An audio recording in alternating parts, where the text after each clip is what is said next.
ቤተሰብ እንግዲህ ብዙዎቹና አሚሮን ምናምን እንግዲህ ፍቅርና ሩታ ናቸው አብርሃምን እንደዚህ እያዋረዱት ያሉት። በባለፈው ቪዲዮ እንዲቀረጽ ያደረጉት እነሱ ናቸው። አሁንም ደግሞ ትናንት በተሰራው ቪዲዮ ላይ አሁን ግን የመጨረሻ ማስጠንቀቂያችን ነው። ከዚህ በኋላ ምንም የምናስጠነቀቃቸው ነገር የለም። ይሄ የመጨረሻ ነው። ወንድማችንን እህታችንን እንደዚህ አድርገሽ ሄርሜላንና አብርሃምን እንደዚህ ማድረጋችሁ የማይታለፍ ስህተት ነው። ስለዚህ ከዚህ በኋላ በምናደርገው ነገር ማንም ሰው እንዳይጠይቀን እያሉ እንግዲህ እየፎከሩ ነው። ሩታንና ፍቅርን ምን ሊያረጓቸው እንደሆነ ባላቅም ሩታ የሆነ ነገር ከሆነች ግን ከነ አሚሮ ማንም ሰው ከነ አሚሮ ውጪ ማንም ሰው እነሱን የሆነ ነገር ሊያረጋቸው አይችልም። እና አሚሮ ናቸው ሩታን የሆነ ነገር ሊያረጓት የሚችሉ። ስለዚህ ማስጠንቀቂያ።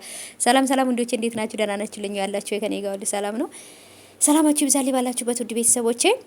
አሁን እንግዲህ አሚሮ የለቀቀው ቪዲዮ አለ። እሱም ደግሞ እንግዲህ ትንሽ ማስፈራሪያ ሁላ አለው። በተለይ ለሩታና ለፍቅር ሩታ ናት ይሄን ነገር ያደረገችው። ፍቅርና ሩታ ተስማምተው ሄርሜላንና አብርሃምን እስከ መጨረሻው ለማለያየት ነው ይሄ ነገር የተፈጠረው። ስለዚህ ሴቱና እንዴት ነው በሴት ልጅ ላይ እንደዚህ የምትለው? እንዴት ነው የራሷን እንትን ለማስተካከል ብላ ለመበቀል ብላ ይሄን ነገር ማድረግ አልነበረባትም።